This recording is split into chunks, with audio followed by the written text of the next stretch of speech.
Imagine literally draining your family's $500,000 savings and completely torpedoing a 27-year marriage, all for, like, 15 minutes of Bravo screen time. Oh, it's wild. It's a total sociological war zone out there right now. It really is. I mean, you know the drill, babes. Yep. Peace was just never an option today. It never is, honestly. The exact moment you think the Bravo universe is going to, take a collective breath, someone decides to set the entire timeline on fire. Literally on fire. Yeah. So, babes, welcome back. We love you. We see you sitting there, our absolute favorite third bestie on the couch. Yes. Welcome to the chaos. And honestly, every single morning we wake up thinking, like, maybe today's going to be peaceful.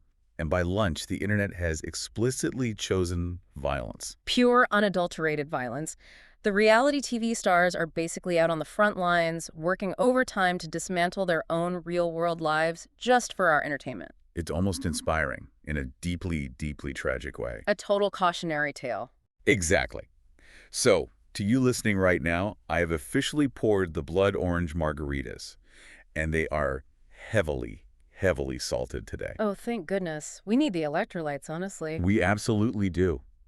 Because we have to survive the absolute wreckage we are sifting through today. Cheers to that, a toast to the Snark Squad, and a toast to simply surviving another day in this economy, especially while we watch literal millionaires fumble the bag so hard. Cheers. Yeah. Yes, that is exactly what I needed. Because, I mean, you have to remember, in between refreshing our feeds and judging these celebrities, we still had to go into the clinic today. Oh, don't remind me. We had to do actual literal dental work. Yeah. We are out here saving smiles while Hollywood is completely losing its mind. It's the ultimate whiplash, honestly, going from reading about a high-profile divorce to, like, looking into a patient's mouth. But hey, decay is decay. Decay is decay. Whether it's in a molar or a marriage, we are diagnosing it today. Let's do it. Okay, we have to do our highs and lows of the workday dentistry edition just to set the stage. I desperately need to vent. Hit me. Cleanse the palate before we get into the heavy reality TV pathology. Okay, so my high of the day was genuinely hilarious. I had a patient in the chair, right? We were in the dead middle of a procedure. Oh no, I know where this is going. Mouth completely propped open, packed with gauze, the suction is going. And out of nowhere, she just starts aggressively trying to spill neighborhood gossip to me. Through the gauze. Literally muffled, yelling through the gauze, like physically gesturing about how her neighbor's husband got caught on a Ring camera with the FedEx driver. I was dying. See, that is a true gossip warrior. Right. Gums bleeding, drill whirring, but the tea absolutely must be spilled. It's the exact same impulse driving reality stars, honestly. They can't help but broadcast the mess. Yes. Priorities. Sure. But my low, it was rough. An unexpected scheduling disaster. We somehow ended up double booked for 3 hours straight. Whoa, that's the... With 2 emergencies on top of it. I was vibrating with stress, literally counting down the seconds until clock out. The whole infrastructure just collapsed. I felt that in my soul. Dentistry is just an endurance sport disguised as healthcare, you know? Exactly. What about you? Give me your high and low. Okay, my high was pure, unfiltered, petty joy. We had this notoriously difficult patient come in today. Oh, I hate those. You know the type. Complains about everything, acts like we are deliberately inconveniencing them by providing the exact service they asked for. Classic entitlement. Totally. And one of our hygienists, who is usually the sweetest person ever, just completely roasted them in the break room afterwards. No way. I love that. It was a masterclass in professional shade. She broke down exactly how ridiculous the demands were. It was the singular dopamine hit of my entire shift. I love when the quiet ones finally snap. It's beautiful to witness. It really is. A great preview for Salt Lake City, actually. But my low was the sheer mind-numbing stress of dealing with dental insurance approvals. Insurance. I spent 45 minutes on hold listening to elevator jazz, just trying to get a basic crown approved. Honestly, pulling teeth is significantly less painful than dealing with those adjusters. It's a sad state of affairs when extracting molars is the relaxing part of your day. Truly. But speaking of painful things, we need to open the Snark Side time capsule. Yes, my favorite part. So the mission, for you listening, is simple. We each pick pieces of today's internet chaos to bury for 50 years, just to utterly confuse future historians. I want them to open this in 2076 and just stare in blank incomprehension. Oh, I have my first item locked and loaded. Future generations need to study this. I am putting Lisa Barlow's chaotic Photoshop fail into the capsule. Oh my gosh, yeah. I want them to look at this image, where she literally pasted her husband John's face onto a black man's body. And totally forgot the hand. She completely forgot to edit out the original man's hand resting on her butt. It belongs in the Louvre of delusion. It is a masterclass in unhinged behavior. Like, future anthropologists are going to write dissertations on why a millionaire CEO manipulated a photo that poorly. Right. What's your item? Okay, I am submitting Meredith Marks's cryptic thread about karma. Oh, that was so dark. She posted it mere hours after her two literal best friends on the show announced their divorces. It belongs in a museum of pettiness. Quote, 2026 has been a year of karma. Just chillin'. 50 years from now, they will study it to pinpoint the exact moment empathy died and was replaced by storyline security. Okay, we need a third item that we agree on. Something that captures the intersection of wealth and, like, complete lack of self-awareness. Oh, that's obvious. Terry Dubrow. Yes. Terry Dubrow at Steak 48. Standing outside a premium steakhouse, dropping F-bombs to TMZ, and waving a hypothetical $100,000 bet in the air to prove he didn't inherit his dead brother's money. Imagine opening a time capsule and finding a transcript of a plastic surgeon aggressively screaming about prime rib in his bank account. It perfectly encapsulates 2026 Orange County. Put it in the capsule.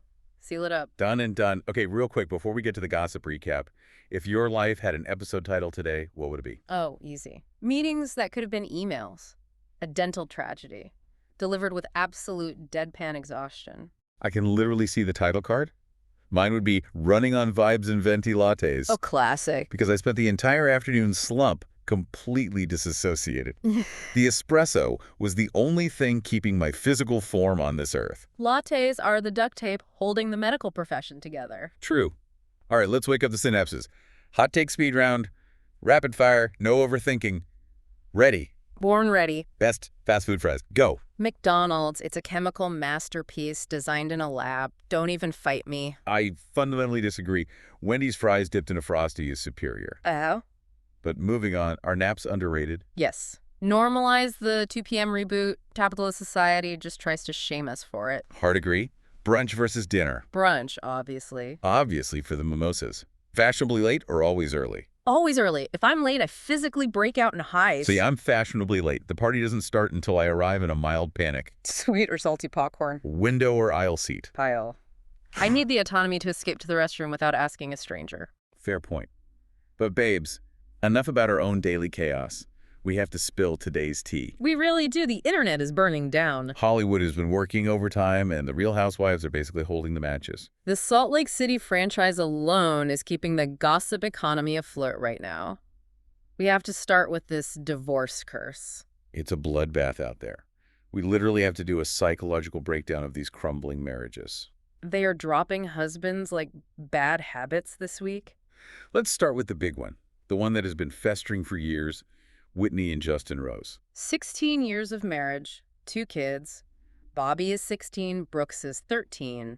And according to Us Weekly, it is officially over. I am still reeling, even though we watched the decay happen in real time. If you look at the brutal details from page 6, the writing has been on the wall in neon letters. Oh, totally. It all traces back to the financial ruin caused by the show itself. Let's break down this timeline. Please do, because the mechanics of this failure are staggering. Okay, so March 2022 is where the dominoes fall. Justin gets fired from his highly lucrative executive role at LifeVantage Corporation. Right, the MLM. Exactly, a multi-level marketing company based in Utah. Highly conservative corporate culture. And why did he get fired? Because of the show. Because Whitney thought it would be a quirky storyline to do that infamous body painting scene. On national television, she completely lost sight of the fact that his income relied on a totally different set of rules. Well, let's unpack the psychology there. She's in the reality TV bubble. Shocking behavior gets you screen time. But you can't be a senior executive in Utah and simulate adult acts and body paint on Bravo. It's basic sociological math. The cultures are fundamentally incompatible. And remember that 2023 interview where she bragged about her kids handling the fallout? She asked Bobby what she tells kids at school about the painting scene, and Bobby apparently said, "Yeah, that's my mom. Are you jealous?" Which is horrifying. Whitney was framing the trauma as a flex.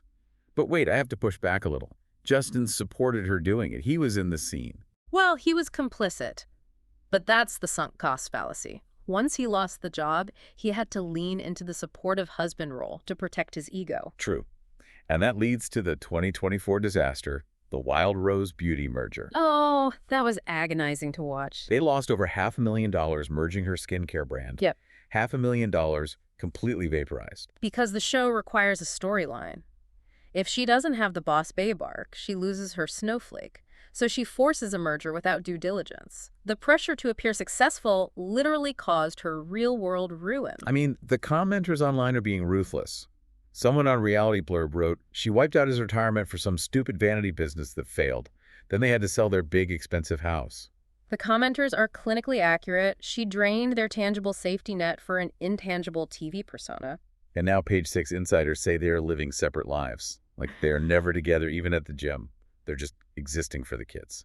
Which is so bleak. It makes me ask you, the listener, can a marriage actually survive a financial crash of this magnitude on reality TV? Statistically, no. You combine the stress of losing $500,000 with an inflated Bravo-celebrity ego, and it's a toxic cocktail. Right.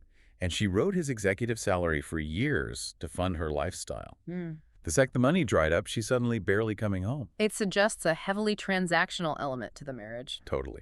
Another commenter said, as soon as he lost his job due to Witless's mud bath, now they are separated. The bill always comes due. But she isn't the only casualty. We have to pivot to Angie Katsanevas and Sean Trujillo. 27 years of marriage. Let that sink in. 27 years, and it is done. This one is fascinating from a PR perspective. The spin control is intense. According to the U.S. Sun, Angie initiated the split months ago. But they actively hid it. Exactly. They played happy family to protect their 15-year-old Electra and to protect their business image as hair salon tycoons. And the insiders are practically screaming that there was no affair. They claim they still have so much love for each other. Which is such sanitized PR nonsense. If you genuinely have so much love after 3 decades, you go to intensive therapy. You don't call divorce lawyers and brief the U.S. Sun. Exactly. But what gets me is the fame monster theory. Carlos King had Monica Garcia on his podcast, and they spilled a massive character study on Angie. Oh, Monica gave us the exact adjectives. She said she heard Angie became, quote, intolerable, insufferable, difficult, out of touch with reality, and all consumed by the show. All consumed by the show. And then Monica brings up Mary Cosby being the voice of reason. Which is terrifying. Right. Mary Cosby has been telling Angie, you're changing, I don't recognize you. When Mary Cosby, a woman on a completely separate astral plane, tells you that you are out of touch with reality, you have left the solar system. You are officially lost in space. But I want to pose a question. Did the fame turn Angie into a monster? Or did the pressure cooker of reality TV just expose cracks that were already there for 30 years? Oh, that's a good distinction. I think it's a mix. The show gave her independent fame, and suddenly a 27-year marriage isn't glamorous enough. It's narcissistic supply on tap. Right. And a commenter named Champagne Hangover said it perfectly. Go swimming in a cesspool and you're going to stink. Sociology at its finest. Put that quote in the time capsule, too. Done. But while Whitney and Angie are watching their real lives fall apart, we have to talk about the shady aftermath. Because one housewife is reveling in this misery. Oh, Meredith Marks. I am fascinated by Meredith's unapologetic lack of decorum. Her friends' lives are imploding, and what does she do? She logs onto Threads. A permanent text-based sermon on karma. Yeah, let me reread it. She posts, it's ironic when you see everything that has been said about you manifest to the people who said it. 2026 has been a year of karma in so many different ways. She is literally doing a victory lap over 2 ruined families. Is this just petty, or is it highly strategic? Oh, it is pure strategy. She is operating on a transactional level. By centering herself in their divorces, she is inserting herself into the biggest storyline of the upcoming season. She is securing her snowflake. But the fans dragged her. They did a massive hypocrisy check, reminding her about her own marriage to Seth Marks. Exactly. She spent seasons screaming at people to stay out of her marriage, and now she's popping virtual champagne over her co-star's pain. And how did she reply? She deployed the classic PR pivot. She replied, this is about a lot more than marriage. Sure, Jen. What is it about, then? She refused to elaborate. And then Whitney actually clapped back, posting, shout out to all the women on here who support other women. The factional lines are being drawn in real time. But speaking of out of touch, we have to talk about Lisa Barlow committing digital crimes against humanity. The Photoshop disaster. We need to unpack the actual mechanics of why this happened. Okay, set the scene for the listener. News is breaking that Whitney and Angie are divorcing. Lisa Barlow, whose entire brand is projecting absolute perfection, wants to prove her marriage to John is superior. Right. So she decides to post a picture of them. But she doesn't just post a real picture. She literally photoshopped John's face over a black man's body. The technical absurdity is beyond comprehension. And she forgot to edit out the original man's hand resting on her butt. I am still losing my mind laughing. Someone zoomed in on the extra hand on Reddit. How does a multimillionaire CEO not have someone double-check her edits? Because she lives in a bubble of yes men. When your ego is that inflated, you assume everything you do is flawless. But why fake it? Why not just take a real photo with John? Because a real photo wouldn't fit the hyper-curated, aspirational aesthetic she needed to project in that exact moment to contrast with the divorces. She needed it to scream, "We are wealthy and untouchable," and instead, it screams incompetence. And look at her defense mechanism. What was her response when she got caught? She commented, "I'm just living my life." Twice. Who am I shading? I just live my life. Living your life while actively grafting your husband's face onto another human being to prove a point, it's unhinged. The disconnect is a massive chasm. Okay, let's take a metaphorical flight to Orange County, where the pettiness is just as potent, but the weapons are different. Let's talk about Tamra Judge playing God. The self-appointed mafia boss of the OC. She is currently blocking Emily Simpson from attending iHeart events. We need to unpack how she leverages corporate power to punish her friends. The context is deliciously petty. Emily and her husband Shane have a podcast. At the reunion, Tamra claimed Emily's podcast was tanking and felt Emily was ungrateful for the promo Tamra gave her on Two Teas in a Pod. So Tamra's revenge is to professionally blacklist her from the network's live events. Right. On the show, Tamra drops this chilling comment to Emily. "Now I can tell iHeart that you're allowed to go to events now." And in a flashback, Tamra explicitly says, "You haven't been there because I wouldn't allow it." I wouldn't allow it. That is the language of absolute control. And then she immediately hugs her and says, "I'm joking." That is classic manipulative behavior. Deliver a severe threat to their livelihood, then wrap it in a joke so they can't react. It's gaslighting 101. Emily rightfully felt Tamra was reminding her that she's below her. It was a demonstration of power. Tamra knows relevance equals leverage. But speaking of leverage, let's look at the ultimate display of OC dominance. Terry Dubrow deploying his literal checking account against Vicki Gunvalson. The $100,000 flex. It was the most aggressive, rich guy clapback of the year. Okay, to set the stage. On the season premiere, Vicki claims Terry and Heather inherited all their wealth from Terry's late brother, Kevin Dubrow. Which is wildly disprovable about a world-renowned plastic surgeon. So TMZ catches Terry outside Steak 48. The natural habitat of the angry rich man. Exactly. And he completely loses it, drops an F-bomb, tells Vicki to shut the F up, and offers a $100,000 cash bet to prove they didn't inherit a dime. He says, quote, "Where does she get her information? Why is it so important to her? Vicki is a smart woman, has worked hard, and I've done the same." I love that he layered a compliment in there just to make the F-bomb hit harder. But wait, I have to push back. Is it not incredibly gauche to wave $100,000 in a parking lot over a reality TV rumor? Yes, but in Orange County sociology, self-made wealth is the only shield against irrelevance. If it's inherited, you're just lucky. If you built it, you're powerful. But why is Vicki so obsessed with their bank account? Because Vicki's entire ego is tied to being the hardworking OG. If someone is significantly wealthier, she has to invalidate their success to protect her own status. It's transparent projection. That makes total sense. She's rewriting history so she can still be the hardest worker in the room. Pure millionaire rage on both sides. Absolutely. Okay, moving on to our exits, excuses, and Housewives of Rhode Island segment. Let's talk about Lisa Rinna's newly invented supernatural explanation for leaving Beverly Hills. This headline is straight out of a soap opera. On the Morgan Stewart show, Rinna claimed she wouldn't have left if her dead mother, Lois, hadn't appeared in a dream and told her it's time to go. I gasped. She said, if my mom hadn't died, I would probably still be on that show. I would have just adapted. And then she says she got chills from this dream.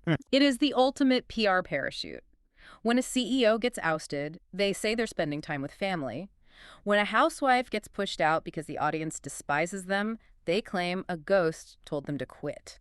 It's an unassailable alibi. You literally cannot fact-check the astral plane. Right. If you question it, you look like a monster attacking a grieving daughter. Brilliant manipulation. But let's do a reality check. On a podcast last year, she gave the earthly reasons.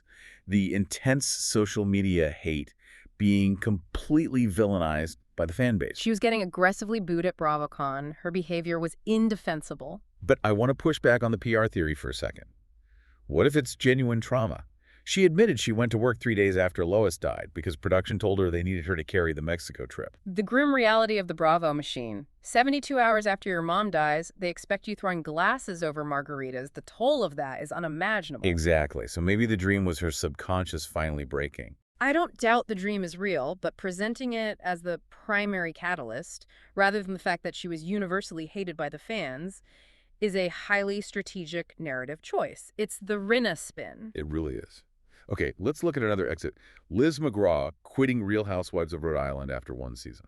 And somehow, Tamra Judge is in the middle of this too. She is the Associated Press of Bravo gossip. It's her superpower. She claims Liz was struggling with the vitriolic hate on social media, which is a valid point about the feral fan base. But the rumor mill in Rhode Island is saying Liz quit because she was terrified of going to jail related to Dino Guilmette's drug arrest. The audience assumes criminality because the housewives conditioned us to expect it. Liz was furious. She took to Instagram to forcefully deny it all, saying it's been local slander for years and threatened legal action. Good for her. But going back to Tamra's interference, while defending Liz, Tamra starts standing Joelle and Tiberi and literally offers to mail her an old FBI hat. And then she takes a strategic swing at Rula Pontarelli, saying she's confused about Rula staying with Brian after his 2.5-year affair. Tamra loves to express public concern when she really just wants to call someone out for looking foolish. It's an art form. It is. Okay, we need to transition into our rapid-fire reality TV romance meth. The dating pools are just psychological studies in trauma bonding. Claustrophobic and terrifying. Let's start with Secret Lives of Mormon Wives. Dakota Mortensen is officially dating Shinia Powell. The betrayals here are staggering. Remember, Taylor Frankie Paul slammed Shinia last season for hooking up with Dakota. Right, and now sources tell TMZ Dakota and Shinia are officially dating, and they are actively blending their families. Shinia's kids and Dakota's 2-year-old that he shares with Taylor. And the source claims they want their privacy respected. Privacy? You don't want privacy when you're dating your toxic ex's frenemy on a hit Hulu show. You want a season 2 storyline. Exactly. And Taylor isn't staying quiet. She's reportedly dating Doug Mason, the winner of her season of The Bachelorette, and she hard-launched it by posting screenshots of their text messages. The cognitive dissonance is disturbing. Taylor is locked in a brutal custody battle with Dakota. She reportedly only has supervised CPS visits with their child. The reality is so dark. But on Instagram, she posts these curated texts where Doug says they need to establish a healthier communication pattern. And she captions it, "He's actually healthy." The whiplash of trying to flex text etiquette with a reality dating winner while you are restricted to supervised visits with your toddler, it's digital delusion. She's aestheticizing trauma to project stability. A commenter nailed it. These two need to work on themselves for the betterment of their children. But private therapy doesn't get you brand deals. Yep. Let's move on to In the City and the mechanics of victimhood. Lindsay Hubbard versus Whitney Franzway, the battle of the primary bedroom. This drama exhausted me. Lindsay and Georgina claim the primary bedroom on a trip, saying they are moms who need a break. Whitney calls them out for using the single mom card. Which is loaded because Lindsay has a full-time paid nanny for her 10-month-old. She is not an unsupported single mother in the traditional sense. Right, and Lindsay completely lost it. She wrote a multi-paragraph defensive thesis on Instagram. She claims she cried for 6 uninterrupted months over Whitney's comment, which Whitney doubted, and frankly, I doubt it too. Look at why Lindsay reacted this way. Her brand is the tough PR executive, but reality TV rewards victimhood. When Whitney challenged her privilege, Lindsay couldn't argue facts, so she pivoted to emotional trauma. She became the martyr. Commenters are siding with Whitney, calling Lindsay a drama queen who lives well and has tons of help. It's a masterclass in shifting the narrative. And to prove how strategic she is, she casually mentioned in her comments why her friend Katie Arundel was barely shown. She just dropped a nuke, saying there was a scandal involving Katie's brief Amanda. Just burying her friend's scandal in an Instagram comment to deflect from herself. The collateral damage is astounding. Okay, quick hits on the F-boys of reality TV before our segments. It's just a carousel of red flags. Kenny Rodriguez is pushing back against Jana Craig, who called him a disgusting, money-hungry racist. Sally Carson is calling out Wes Wilson for putting a spell on women. And Stephen McBee Jr. is doing damage control about his past fling with Sally to protect his brand. Amateur PR strategies everywhere. A carousel of red flags we'd gladly pay a premium subscription to ride. Okay, it is time for our final segments. Segment 1, main character of the day. We have to analyze who controlled the narrative most effectively. The winner, unequivocally, is Meredith Marks. Without a doubt. While everyone else is dealing with real, tangible trauma, she recognized the power vacuum and logged onto Threads to say, "I told you so." It is the absolute peak of chronically online behavior. She bypassed human empathy entirely to make her friends' divorces about her being right. Main character syndrome weaponized. Segment 2, facts, fiction, and fandom. Overhyped, fairly hyped, or we need even more coverage. Story 1. Terry Dubrows' $100 K-bet. Overhyped. It's an amazing flex that exposes class anxiety, but practically. Rich people screaming in valet parking lots is exhausting. We get it, Terry. You're rich. I completely agree. Overhyped. Story 2. Dakota Mortensen dating Shinia Powell. Fairly hyped. The psychological warfare is top tier. It's exactly the messy, radioactive drama that warrants the hype because it defies logic. Completely fairly hyped. Story 3.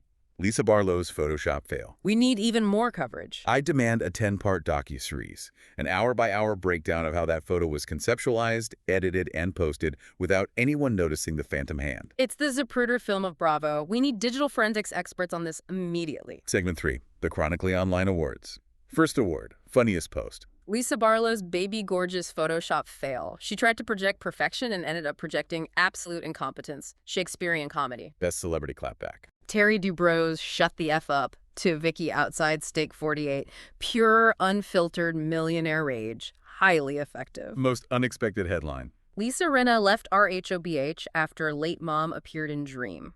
The ghost of Lois Rinna acting as a talent agent to negotiate her exit strategy. Brilliant. Biggest internet meltdown. Lindsay Hubbard writing an Instagram thesis about crying for 6 months because someone pointed out she has a nanny. The height of manufactured victimhood. And meme of the day. 2026 is the year of karma, courtesy of Meredith Marks, looking down upon the ruins of her castmates' marriages from her incredibly high horse. Beautifully awarded. Finally, segment 4, tomorrow's crystal ball. Predict where this distortion field takes us next. Inspired by Lisa Barlow, I predict a viral TikTok trend where people ironically poorly Photoshop their partners over stock photos, specifically leaving extra limbs in the frame, just as a satirical commentary on fake Instagram perfection. I would participate immediately. My prediction: Whitney Rose and Angie Katzenevas team up for a single Ladies of Salt Lake City revenge tour next season and completely ice out Meredith Marks for that karma post. Oh, the coordinated outfits, can see it now. Do you have a ridiculous but statistically possible prediction? Sadly, yes. Taylor Frankie Paul and Doug Mason pitch a reality spinoff to Hulu about modern co-parenting, and it completely implodes within 3 episodes because the sheer toxicity of her ongoing legal battles overwhelms the editing team. Devastating because it's highly probable. The machine never stops feeding on the chaos. It absolutely doesn't. And that brings us to the end of today's show. We need to hear from you, sitting right there listening. Hop into our comments or DMs. Which headline surprised you the most today? What are you putting in the internet time capsule? And seriously, what is the episode title of your life today? Don't forget the housekeeping. If you survive this and feel significantly more well-informed about the absolute mess of the internet, make sure you subscribe, leave us a 5-star review, and send this to your favorite gossip-loving coworker. We have to spread the snark. And we want to leave you with a final provocative thought to mull over. We've talked a lot about the consequences today. Right. Here's the question I want you to sit with. With massive, decades-long marriages publicly crumbling over financial ruin and the relentless pursuit of fame, is the era of the aspirational reality show completely dead? Are we no longer watching lifestyles of the rich and famous to escape? Are we just watching survival mode tragedies in real time to assure ourselves that our own lives aren't actually that bad? Oof. That is a heavy question. The distortion field is definitely broken, babes, and the truth underneath is darker than ever. Keep questioning what you see on your feed. Stay nosy, stay fabulous, and we'll see you on the Snark side.